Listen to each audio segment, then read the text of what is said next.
For 12 years, a faceless corporation dumped its waste over her grandmother's fence, thinking nobody cared about a forgotten old woman on a forgotten patch of land. What they didn't know was that they weren't just dumping grain husks. They were delivering the foundation of an empire.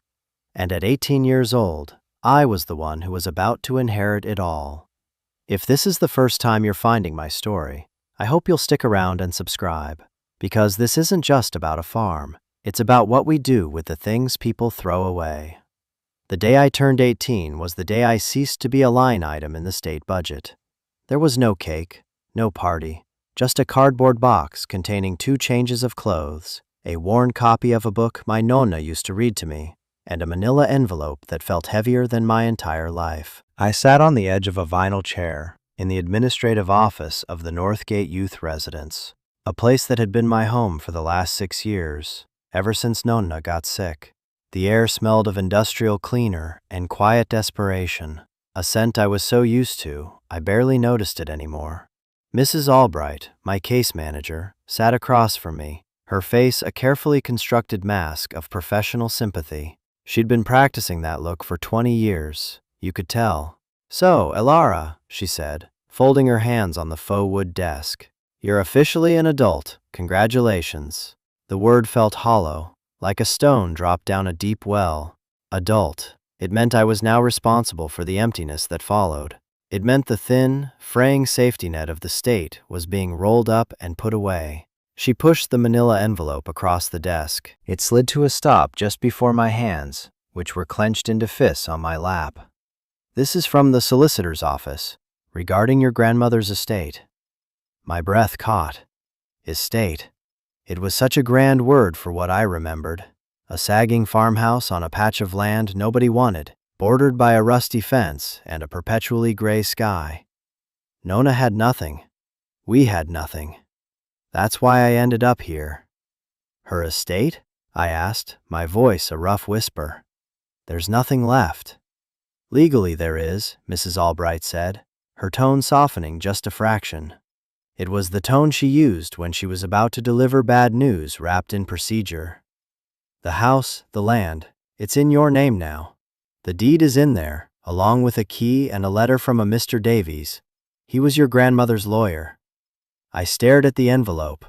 Inside it was the only piece of my past I had left, a past I'd tried to forget because remembering it hurt too much. Remembering Nonna's warm hands, the smell of baking bread, the way she hummed when she worked in her garden. It was like pressing on a bruise. The 6 years at Northgate had been about survival. You learned to build scar tissue over the soft parts of yourself. You learned to stop hoping. Hope was a liability. And now, this envelope was threatening to peel all that careful scarring away. I picked it up. The key made a small, heavy lump inside. It felt both ancient and terrifyingly new. Mrs. Albright stood, a signal that our time was up. The system had processed me, and now it was time for me to leave the factory. "The bus station is 3 blocks east," she said, her voice back to its neutral procedural hum.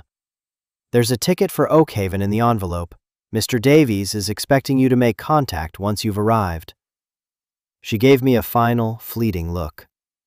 "Good luck, Elara." I didn't say thank you. The words wouldn't come. I just clutched the envelope to my chest, a shield against the sudden, crushing vastness of the world outside, and walked out of the only home I'd known for a quarter of my life. The automatic door hissed shut behind me, and for the first time, I was completely, terrifyingly, on my own. The next day, I found myself in another sterile office, this one smelling of old paper and stale coffee. Mr. Davies was a man made of tweed and soft, disappointed sighs. He looked over his spectacles at me, his eyes kind but weary, as if he'd seen 1,000 stories like mine and knew they rarely had happy endings. His office was on the 2nd floor of the only brick building on Oakhaven's main street. Below, the town looked tired, its storefronts faded, its sidewalks cracked. It was a place the world had decided to drive past on its way to somewhere better. "Elara," he began, his voice a low rumble. "I'm sorry we're meeting under these circumstances. Your grandmother, Elena was a remarkable woman, stubborn as a mule, but remarkable. He slid a file across his cluttered desk. It was thick with documents yellowed at the edges. Let's get to the difficult part first. The property is legally yours. 2 acres, the house, the barn. Free and clear in terms of mortgage. However, he paused, letting the word hang in the air. I braced myself. In my life, however, was always the preamble to a punch. There are 3 years of back taxes owed, about $4,000. The town will seize the property in 90 days if it's not paid. $4,000, he might as well have said $1 million. The state had given me a final check for $200, meant to be a transitional stipend. It was enough for a week of groceries and a new pair of boots, not for saving a legacy I didn't even know I wanted. I felt a cold knot tighten in my stomach. So this was it. A cruel joke. I was given a home only to have it immediately taken away. I don't have it, I said, the words flat. I know, he said gently, which brings us to the second matter. He pulled a different, crisper envelope from a drawer. This one was embossed with the logo of a company I recognized from the giant silos that dominated the town's skyline. AgriCorp Milling. They've made an offer. They want to buy the land. He slid the letter over. I didn't need to read the details. I could feel the predatory energy coming off the paper. They're offering $10,000. It would be enough to cover the back taxes, the legal fees, and leave you with a small amount to start over somewhere else. Somewhere else. The phrase echoed in the quiet room. For my entire life, I had been sent somewhere else. Another foster home, another school, another institution. The idea of choosing my somewhere else was dizzying, but the thought of selling the last piece of Nona was a sharp, physical pain. Why do they want it? I asked, looking out the window at the looming gray silos of AgriCorp. It's just a patch of weeds. Mr. Davies hesitated, cleaning his glasses with a handkerchief. It was a small, telling gesture. He was choosing his words. They've been trying to buy that land for years. Your grandmother always refused. They want to expand their storage facilities. Your property backs right up against their southern perimeter. He leaned forward, his expression serious. Elara, I have to advise you that this is a good offer. The house is in disrepair. The land hasn't been worked in years. $10,000 is more than it's worth, frankly. It's an easy way out. An easy way out. The words were a temptation, a siren song for a girl who had never had anything easy. I could take the money, get on another bus, and disappear. I could find a small apartment in a city where no one knew my name, get a job, and be anonymous. I could be free of this dusty town, this broken-down house, this grief that clung to me like a winter coat. But then I thought of Nona, stubborn as a mule. She'd held on to this place for a reason. Selling it felt like betraying a fight I didn't even understand. Can I have some time to think? I asked. I want to see the place first. Mr. Davies nodded slowly, a flicker of something, respect maybe, in his eyes. Of course. The key is yours. The house is yours. At least for the next 90 days. He handed me the large, old-fashioned iron key from the manila envelope. It was cold and heavy in my palm. It felt less like a key and more like a weapon, or a burden. I wasn't sure which yet. The walk to Nona's house was only a mile, but it felt like crossing a border into a foreign country. The town's paved road gave way to gravel, and then to a dirt track choked with weeds. The air grew stiller, heavier, thick with the smell of damp earth and the low, constant hum from the AgriCorp silos. I could feel their presence behind the tree line, a mechanical giant breathing down the neck of this small, forgotten place. And then I saw it. The house was exactly as I remembered, only smaller and sadder, like a photograph left out in the sun. The paint was peeling in long, curling strips. The porch sagged on one side, and the windows were dark and vacant, like eyes that had given up seeing. The garden where Nona had grown tomatoes and basil was a riot of thorns and wildflowers. It wasn't just neglected, it felt heartbroken. I stood at the end of the driveway, the iron key sweating in my hand. For a moment, I couldn't move. Every instinct screamed at me to turn around. Go back to Mr. Davies' office, sign the papers, and take the money. This wasn't a home, it was a tombstone. But I had promised myself I would see it. I took a deep breath, tasting the dust and pollen on the air, and forced my feet to move. The porch steps groaned under my weight, a low, mournful sound. The lock was stiff with rust, and I had to jiggle the key, putting my shoulder into the door before it finally scraped open with a shudder. The air that rushed out was stale and thick with the ghosts of a life that had ended 6 years ago. Dust motes danced in the slivers of light cutting through the grimy windows. Everything was covered in a pale gray shroud. A rocking chair draped in a sheet. A kitchen table with one leg slightly shorter than the others. The faint, lingering scent of dried herbs, and something else, something like sorrow. I walked through the small rooms in a daze, my footsteps echoing in the silence. This was where she had lived. This was where she had died. I ran my fingers along a dusty bookshelf, tracing the titles of her old gardening books. I touched the chipped rim of a teacup left by the sink. Each object was a tiny, painful anchor to a memory I had locked away. It was too much. The grief was a physical pressure in my chest. I had to get out. I pushed open the back door and stumbled into the yard, gulping in the fresh air.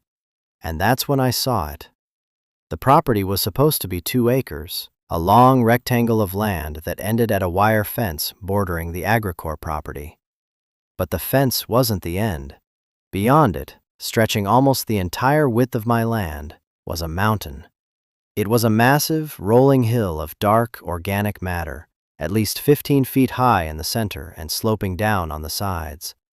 It wasn't earth. It was a bizarre, uniform texture, like sawdust mixed with chaff and husks.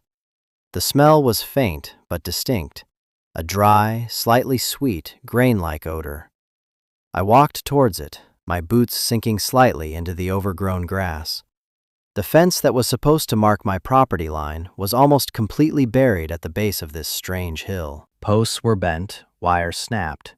It was clear this material hadn't just appeared. It had been dumped, pushed over the fence, year after year, until it had created a new topography on my grandmother's land. A wave of cold, sharp anger cut through my grief. This was Agricorp. This was their garbage. For years, they had been using Nona's backyard as their personal landfill. This was why they wanted to buy the land. Not for expansion, for cover-up. They wanted to bury their crime under a concrete foundation. I kicked at the base of the pile. A cascade of dried husks, grain dust, and what looked like spoiled feed tumbled down around my boots. It was waste. 12 years of it, Mr. Davies had said. 12 years of disrespect, of blatant, arrogant pollution. They saw an old woman living alone, and they figured she was too weak, too poor, too insignificant to fight back. The injustice of it burned in my throat. I wanted to scream. I wanted to march back into town and throw a rock through Mr. Davies' window, through Agricorp's front gate. But what would that do? I was an 18-year-old girl with $200 to her name. They were a corporation. They had lawyers who would crush me without a second thought. Defeated, I turned back to the house, the weight of it all settling on my shoulders. It was hopeless. I should just take the money. As I stepped back onto the porch, my foot snagged on a loose floorboard. I stumbled, catching myself on the railing. Cursing, I looked down. The board was pried up at one end. It wasn't rotten. It looked like it had been lifted intentionally, many times. Curiosity overriding my despair, I knelt down and worked my fingers into the gap. The board came up easily, and there, nestled in the dark space beneath, was a small metal box. It was an old biscuit tin, rusted at the seams, but solid. With trembling hands, I lifted it out. It was heavy. I sat down on the dusty porch steps, the strange mountain of waste looming in front of me, and I opened the box. Inside, there was no money, no jewelry, just a stack of letters, tied with a faded piece of twine, all in my grandmother's spidery, elegant handwriting. The one on top simply said, "For Ilara." My hands were shaking as I untied the twine. The paper was thin, almost translucent with age, and covered in Nona's familiar script. I unfolded the first letter, dated just a few months after I'd been taken to Northgate. "My dearest Ilara," it began, "if you are reading this, it means I am gone, and the house is yours. I am so sorry I had to leave you. My heart breaks every day that you are not here with me. I hope you can forgive an old woman for getting sick." I had to stop, my vision blurring with tears. I wiped them away with the back of my hand and kept reading. "I know you must have questions about this place, about the mess out back. I need you to understand. It's not a curse, my girl. It's a gift. You just have to know how to see it." The letters, page after page, laid out the whole story. It started 12 years ago when Agricorp built their new processing plant. The dumping began almost immediately. At first, it was just a little bit, a few cartloads of spoilage, as they called it. Nona had fought them. She wrote letters to the town council, to the environmental agency, to the company president. The letters in the box were her copies, meticulously organized, along with the dismissive, condescending replies she received. She was a nuisance, an obstacle, a crazy old woman. They threatened her with legal action for harassment. The town, dependent on Agricorp for what few jobs were left, looked the other way. She was alone. She had no money for a lawyer, no power, no voice they would listen to. So she lost. The dumping continued, the pile growing year by year, a monument to corporate indifference. I could feel her rage and frustration simmering in the ink. But then, the tone of the letter shifted. One entry, dated about a year after the dumping started, was different. "I went out to yell at the driver today, the same young man who looks ashamed every time he tips his load over my fence. But as I was standing there, watching the dust settle, a flock of quail descended on the newest pile. They were eating, feasting. It struck me then, Ilara. They call it waste, but to those birds, it was a banquet. What is waste, really? It is only something for which we have not yet found a use." That night, she wrote, she couldn't sleep. She went out with a shovel and a bucket and took a sample. She brought it inside, spread it on newspaper on the kitchen table, and just looked at it. Grain husks, oat chaff, corn silks, split kernels, dust from the silos. It was organic matter, rich in carbon and nitrogen. It was the stuff of life. The next few letters were like a scientist's journal. She started a small compost pile, mixing the grain waste with her garden clippings and kitchen scraps. She recorded the temperature, the texture, the smell. She wrote about the worms, how they flocked to the grain mixture, fat and happy. Within a few months, she had the richest, darkest, most beautiful compost she had ever seen. She used it on her tomato plants, and they grew so heavy with fruit the vines broke. She used it on her roses, and they bloomed with a ferocity she'd never witnessed. She had found the use. Agricorp wasn't dumping garbage in her yard.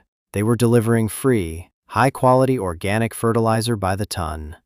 But it didn't stop there. She started experimenting with the fresher material as animal feed. She wrote about how she'd bought a few chickens, then a few more. They loved the grain spillover. They grew fat and healthy, and their eggs had yolks the color of marigolds. She started selling the eggs in town, quietly, making a little extra money. The final letter was the most important. It was her plan. "My fight is over, Ilara, but yours is just beginning. That pile is your inheritance. It is 12 years of stolen fertility, and it is all yours. Don't let them take it. Don't let them bury their mistake. Use it. That soil can grow anything.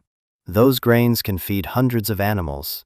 This land, our land, can be an oasis, a testament to the idea that nothing is ever truly waste.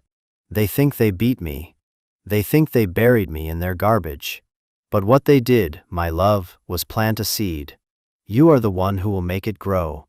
The letter ended with instructions.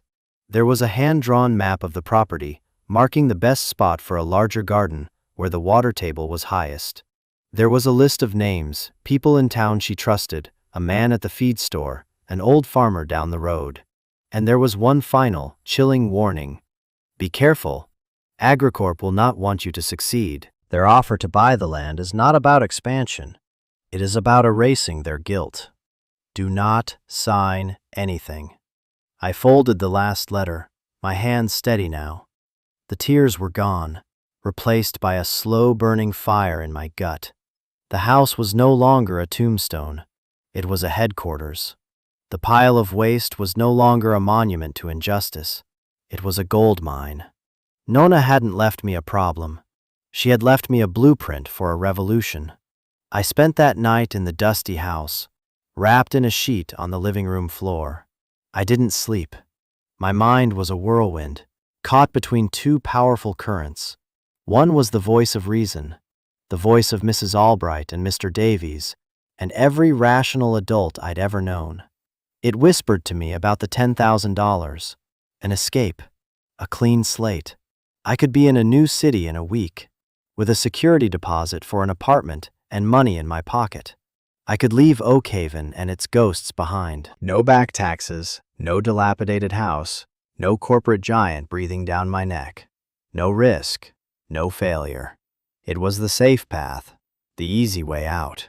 It was a life of quiet, anonymous survival, the only kind I'd ever been taught to expect. But then there was the other current, the voice of Nona, rising from the pages of her letters. It spoke of resilience, of defiance. It spoke of turning poison into medicine, of finding value where others saw only trash. It was a voice that didn't talk about survival, but about thriving. It offered not an escape, but a home, a purpose, a fight worth fighting. I thought about my life at Northgate, the gray walls, the scheduled meals, the constant feeling of being a number, a case file. I had learned to make myself small, to expect nothing, to want nothing, because wanting was dangerous. It led to disappointment. And here was my grandmother, a woman who had nothing, who had lost everything, who still dared to want. She wanted justice. She wanted to build something beautiful out of something ugly. She wanted me to have a future rooted in the very ground they had tried to poison. Lying there in the dark, I felt the full weight of the choice. To accept the world as it was, a place where big companies crush little people, and the easiest path is the one of surrender. Or to believe in my grandmother's vision, a world where a single person, armed with a shovel and enough stubborn hope, could make a stand. Could I do it? I was 18 years old. I knew how to fill out forms and stand in line. I didn't know the first thing about farming, about business, about fighting a corporation. The fear was a cold, heavy thing in the pit of my stomach. The fear of failure was immense. If I tried and failed, I would lose everything. I would be homeless, with nothing but the bitter taste of my own foolishness. If I took the money, I would at least have a chance. But then I imagined it. I imagined signing the papers. I imagined watching the bulldozers come, flattening Nona's house, burying her secret garden, plowing under that mountain of potential. I imagined a giant concrete warehouse sitting where I was now lying, and the thought was so violent, so profoundly wrong, it made me physically sick. It would be the final insult. It would be letting them win. It would be erasing her, and in doing so, erasing the last best part of myself. The sun began to rise, casting long, dusty fingers of light through the grimy windows. The light touched the biscuit tin on the floor beside me. It wasn't just a box of letters. It was a seed bank. It was an instruction manual. It was a declaration of war. And in that moment, the fear didn't disappear, but something else rose up to meet it. Determination. A feeling so fierce and unfamiliar, it almost scared me more than the alternative. I was my grandmother's granddaughter, stubborn as a mule. The choice was made. The first call I made was to Mr. Davies. I walked into town and used the payphone outside the general store, the receiver cold and heavy against my ear. "Mr. Davies, it's Alara," I said, my voice clearer and stronger than I expected. "I've made a decision about the AgriCorp offer." There was a pause on the other end. "Yes?" "I'm rejecting it. Please inform them the property is not for sale." The silence on the line stretched for a long moment. I could almost hear him mentally preparing the arguments against it, the warnings, the gentle condescension. But to his credit, all he said was, "Are you sure, Alara? This will not be an easy road." "I'm sure," I said, looking up at the Agricorp silos which seemed to glower down at the little town. "This is my home now." There was another pause, and then his voice changed. The weariness was gone, replaced by that same flicker of respect I'd heard before, only stronger this time. "Very well, I'll inform them. And Alara, your grandmother would be proud." I hung up the phone, a strange lightness in my chest. The first domino had fallen. My second stop was the hardware store. It was a dim, cavernous place that smelled of sawdust, metal, and fertilizer. An old man with a kind, wrinkled face and hands stained with grease stood behind the counter. He looked at me over his glasses, his expression curious. I probably looked like a ghost, a city kid completely out of her element. "Can I help you?" he asked, his voice a friendly rasp. "I'm Elena's granddaughter," I said, and his eyes widened in recognition. I'm reopening the farm." I showed him the list Nona had left. His name, Frank, was at the top. A slow smile spread across his face. "I'll be damned," he whispered. "She really did it." He knew. He knew about the plan. He came out from behind the counter and led me through the aisles. He didn't just sell me tools, he taught me. He showed me the difference between a spade and a shovel, which hoe was best for breaking up compacted soil, the right kind of fencing wire to keep out the deer. He treated me not as a customer, but as an apprentice. I used almost all of my $200. I bought a sturdy wheelbarrow, a pitchfork, a hoe, a rake, heavy-duty gloves, and 2 massive tarps. I bought seeds, lettuce, kale, tomatoes, squash, beans, varieties Frank said were hardy and forgiving for a beginner. My last purchase was the most impulsive and the most important. In a corner of the store, under a heat lamp, was a bin full of peeping, fluffy yellow chicks. "How much?" I asked, my heart doing a little flip. $1 apiece for you," Frank said with a wink. "Elena always said you can't have a farm without a little noise." I left with 10 of them chirping in a cardboard box, a tiny, fragile, vocal investment in the future. Walking back to the farm, pulling the new red wheelbarrow behind me loaded with tools and hope, I felt a sense of ownership I had never known. Every dollar I had spent was a vote of confidence in myself, in Nona's vision. The 90-day clock was ticking on the back taxes. I had no money left for that. I had only my hands, a pile of waste, and a box full of chirping promises. It was time to get to work.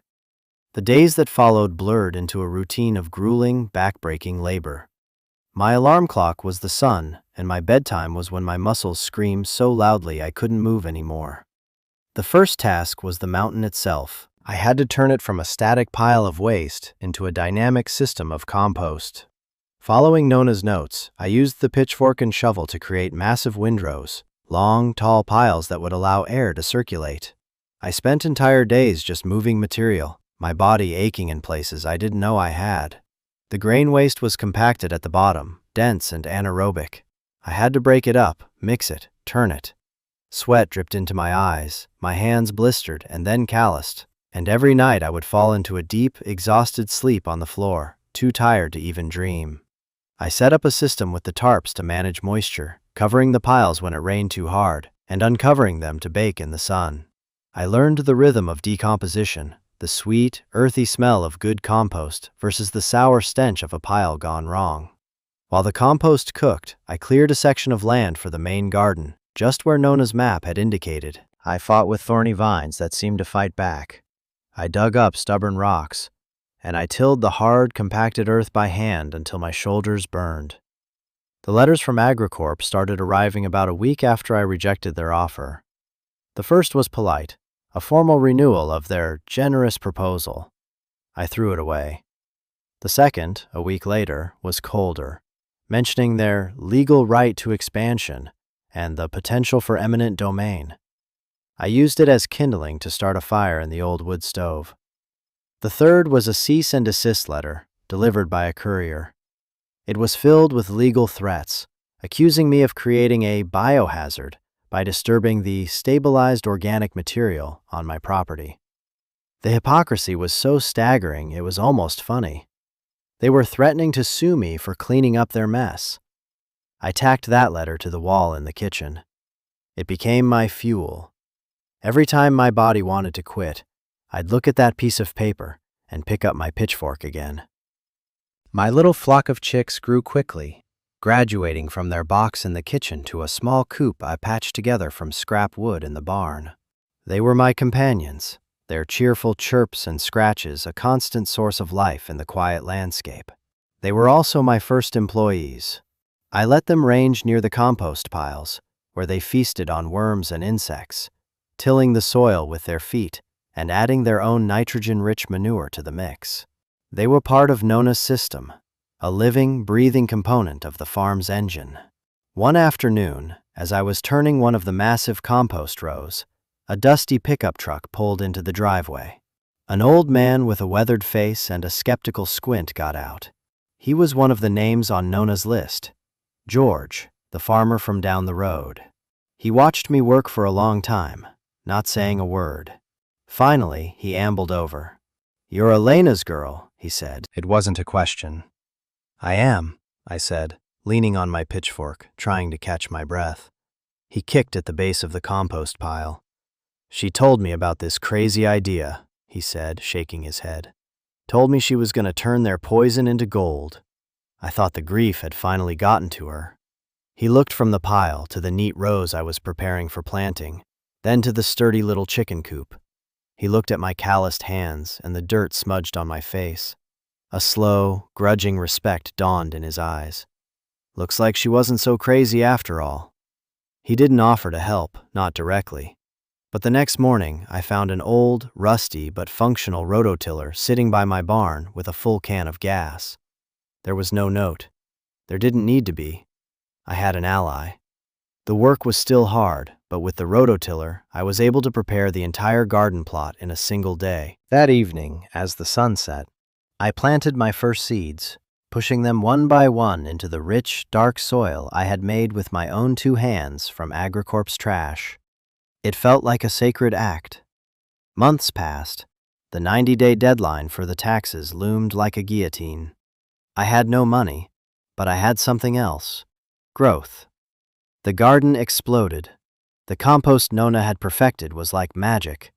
The kale was deep green and vibrant. The lettuce grew in heads so tight and heavy they looked like prizes from a county fair. The tomato vines, staked high, were already thick with small green fruit. My chickens started laying, their small brown eggs a daily miracle. I started selling them, just as Nona had, at a little farm stand I built at the end of my driveway. At first, it was just a few dollars a day. Then people started coming back. They said they were the best eggs they'd ever tasted. Then I started selling bundles of kale, bags of lettuce. The money trickled in. $5 here, $10 there. It wasn't much, but it was mine. It was proof. One day, a woman from a fancy restaurant in the next town over stopped by. She'd heard about my greens from a friend. She bought everything I had on the stand and asked if I could supply her restaurant twice a week. That was the day I knew I was going to make it. I made the tax payment on the 89th day, walking into the town office with a shoebox full of crumpled bills and coins. The clerk counted it twice, her expression a mixture of shock and disbelief. I had saved my home. Looking back, that first year was the hardest and most beautiful of my life. I learned the language of the land, the way the soil felt when it needed water, the way the leaves drooped in the afternoon sun, the sound of a happy chicken. The farm was more than just a business. It was a living thing, and I was part of it. The mountain of waste shrank as I converted it into life-giving soil, and my garden expanded. After vegetables and eggs came goats for milk and cheese, then a small pasture for a few pigs, who loved rooting through the compost. AgriCorp didn't go away. Their lawyers sent more letters. They tried to get the town to rezone my land. They sent inspectors to try and find code violations. But they had miscalculated. They thought they were fighting one broke 18-year-old girl. They didn't realize they were fighting my grandmother's legacy and a growing community that had started to rally around me. Frank from the hardware store extended me credit. George the farmer taught me how to fix my rototiller and predict the first frost. The restaurant owner promoted my farm to other chefs. People in town started choosing my produce over the shrink-wrapped stuff in the grocery store. They weren't just buying vegetables, they were casting a vote. They were supporting the underdog. I sit on the porch now, in the same spot where I first opened that metal box. The sun is setting, painting the sky in shades of orange and purple. The house behind me is repaired and painted a cheerful yellow. The porch no longer sags. The air is filled with the gentle clucking of hundreds of chickens, the bleating of goats, and the low hum of a busy, thriving farm. Where the mountain of waste once stood, there are now greenhouses and neatly cultivated fields, stretching all the way to a new, sturdy fence. My farm, which I named Nona's Folly as a joke, now supplies produce, eggs, and dairy to over a dozen restaurants, a weekly farmers market, and a CSA program that feeds 50 local families. I have employees. I have a business plan. What AgriCorp tried to hide, what they called waste, has become the foundation of everything. It is the soil, the fertility, the story that people connect with. It is the literal and metaphorical ground on which I rebuilt my life. Nona was right. Waste is just a failure of imagination. This farm is a testament to that. It's a testament to the fact that the things and the people that society throws away often hold the most potential. It's a testament to a stubborn old woman who refused to be buried, and the granddaughter who learned to fight from her. She didn't just leave me a farm. She taught me that your greatest strength can come from the very place where you were wronged. And that's really the heart of it, isn't it? I wanted to share this story with you because I know so many of you have your own pile of waste someone dumped in your backyard. Maybe it's not literal grain husks. Maybe it's a failed career, a broken relationship, a painful diagnosis, or a past you feel is holding you back. It's the thing you look at and see only a problem, a monument to your own misfortune. But I want to ask you to look again. What if, like Nona, you could find a different use for it? What if that hardship, that pain, that waste is actually the raw material for the richest soil you will ever have? What if the very thing you think is your biggest liability is actually the seed of your greatest strength? It takes work. It takes getting your hands dirty. It takes believing in a future you can't see yet, but it is possible. If this story resonated with you, if it made you think about your own pile of waste a little differently, I hope you'll subscribe and join our community here. This channel is for people who aren't afraid of the hard work, for people who believe in second chances and the power of turning garbage into gold. And please, in the comments below, I want you to tell me, what is the waste in your life that you are learning to transform? I read every single comment because your stories matter. Your fight matters. You are not alone.